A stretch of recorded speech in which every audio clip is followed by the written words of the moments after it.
Top of the morning folks, today from the Reddit Rainforest. I'm an ex-KKK member. Ask me anything. Before immediately disliking this post, let me clarify I'm beyond ashamed of my past and would give up my life savings change it, but sadly what's done is done. I was born and raised into it and on my own decided to leave not long after I became 18 and got out in the world a little. I'm currently answering questions to 2 threads, so if I might have mixed up the threads for some of you, this post is getting a lot more attention that I thought it was gonna get. I'm gonna try to, but I cannot promise I will get to every question at a fast time, but I will try my best to answer all questions as fast as possible. I commend you for doing this. Ask me anything. You may not feel comfortable answering this, but where did you grow up? I live in Arkansas, and when I was young we moved to this small, new, white town.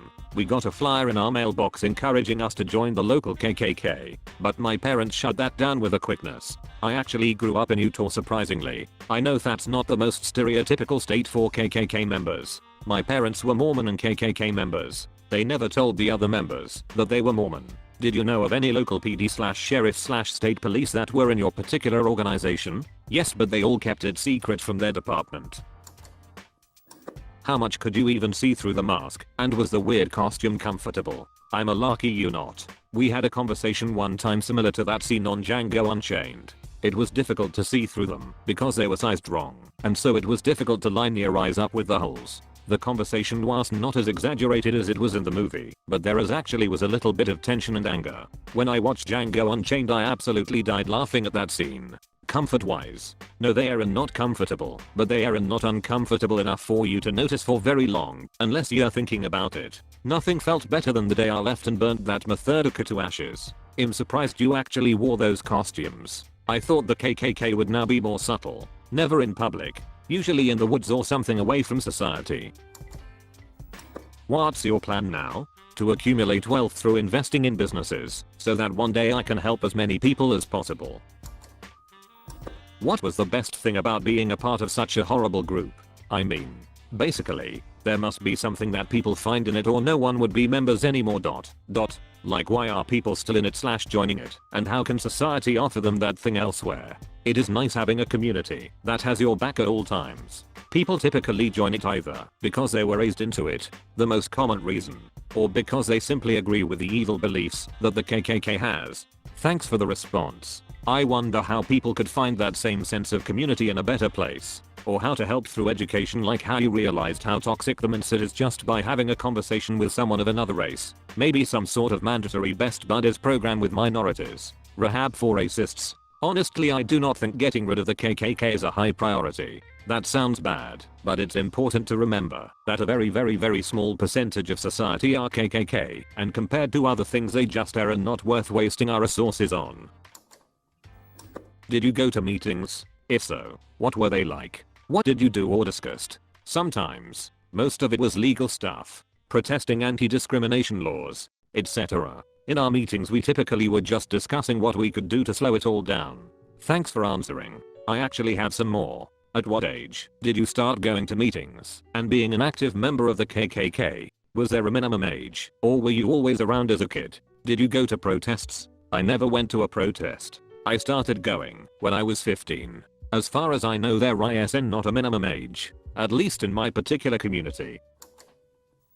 What does the KKK think of Islam? They hate it with a passion. Of course most of them are too ducking stupid to realize Islam is not a race. I'm not a fan of Islam myself, because the Quran has some pretty ducked up malarkey in it. But I'm not hateful of Muslims in any way. Most Muslims are good people. The religion itself I do not like. KKK members do not like it because A. It's not Christian.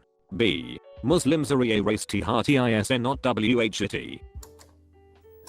This is fascinating. Thanks for doing this. What does the KKK think of First Nations people? You call them Native Americans down there. They were here first. So according to KKK logic, should all of the white people in North America go back to Western Europe? They genuinely think that whites were here first. Most do not really know or care to learn the history about Native Americans being here first. What kind of rules did the KKK follow? That's a tough one to answer because there's a lot of rules. Do not associate with other races unless it's absolutely essential. Do not date members of another race. Lots of stereotypical Christian rules that Christians follow. This is a difficult one to answer because it did vary among KKK members, but the rules I stated were big ones that they all followed. I'll leave another response here if I think of more. Who do the KKK hate the most, blacks, Jews or Muslims, and why do they hate Jews? They're white. Long story short, they hate Jews out of fear of being replaced. Due to bloodlines, they do not believe the Jews are white. They hate all races. But they typically showed the most hates towards African Americans because they were scared of being replaced, and African Americans were the highest growing community to our knowledge. Can you elaborate on fear of being replaced? Is it a fear of displacement, job loss, identity loss? Thanks for doing this, BTW. Duck the KKK. Jobs, identity loss, being outnumbered. Many genuinely believe that there's gonna a war between whites and blacks eventually. A genuine war. How did your mindset change? My ex-stepfather is in the KKK, and he was hell-bent on his beliefs and will not change ever. He was also sexist, homophobic, etc., and was abusive. Did you share the sexist and homophobic beside as well? Sexist no. Homophobic yes. My mindset changed after I moved away from home, finally getting in the world for the first time. I got a job and had a conversation with a Mexican girl, which was the first person of another race that I truly conversed with. I technically left the KKK about 6 months before then, when I became atheist, because an atheist is not welcome in the KKK. But after the conversation with her, something clicked, and that's when my KKK mindset truly went away. You should not feel too bad. What you were a part of is all you knew when you were younger, and there's no changing how your family chose to live, so it's not your fault. The only question I really have is, was it as brutal as I have been told? Like, did you ever see a murder or anything? Or is that not how it really is? Nowadays the KKK does not typically murder blacks. At least not like the old days. There was one time when a member of the group tricked a black girl into dating him, only so he could bring her there and have him and his friends beat her. His grandfather's exact words were, "Son, I like what you did, but that's not how we need to do things. You can get in big trouble for that." It's more all about protesting nowadays. 1. Were you a committed member of the KKK belief system, or was it something that just stuck to because, as you said, you grew up in it? 2. How and why did you leave this way of life? 1.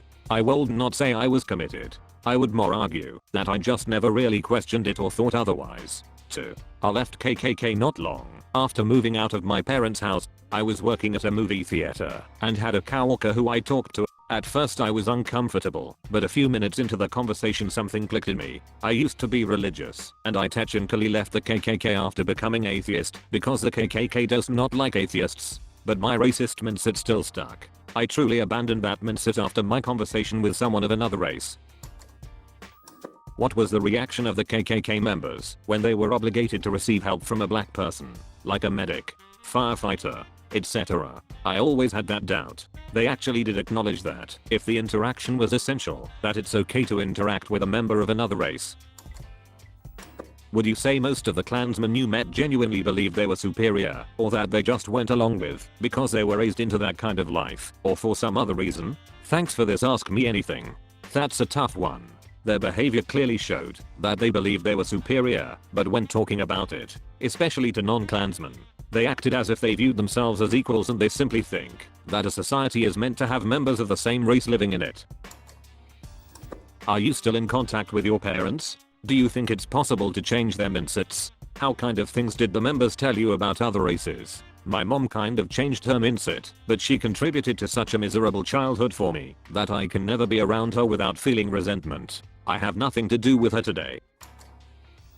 How was growing up? Were you only around kids of other KKK families? Did you have a secret friendship with a black kid? And my favorite, do you want to have your parents' DNA tested to see if they have non-white genes in them? My parents never would let me leave the house, except to go to church and clan meetings. As for my parents, my mom has kind of had a change of heart. I still have nothing to do with her, but she is no longer a KKK member either. My dad is still heavily into it. It would matter if he was tested, because it's not like facts are gonna change his mind. Did you consider yourself racist, or it was the norm? Are you attracted to other races? I mainly am attracted to white women, but there are exceptions to other races. When I was actively in the KKK, my experience with being attracted to a person of another race was similar to a gay person who denies it to themselves. I found them attractive, but did not want to, so I denied it to myself. Eventually I justified it by saying okay, I cannot help who I'm attracted to, but I can help whether or not I act upon these feelings, which is what a lot of gay Christians do. I did not think I was a racist. I justified it by saying I'm not racist because I do not hate other races, I just think we a nation should consist of one race. I have never had hard feelings towards people of other races, even when I was in the KKK. Perhaps I was a little more logical than my at the time fellow Klansmen. Not that that is saying much to be more logical than a KKK member. Are you still racist towards people? Not at all. There is no such thing as a superior or inferior race. No evidence to support this idea at all whatsoever. How can we get other clan members to wake up and realize the error of their ways? Simply allowing them to get to know a member of another race, because most have never truly even talked to a member of another race. That and a little bit of luck when it comes to the individual, because there's obviously gonna be a bias if it's been something you have been raised into all your life. Unfortunately, that is all there is for this video, but do not worry, there are many more coming. Like and subscribe for more videos from the Reddit Rainforest. Thanks for watching.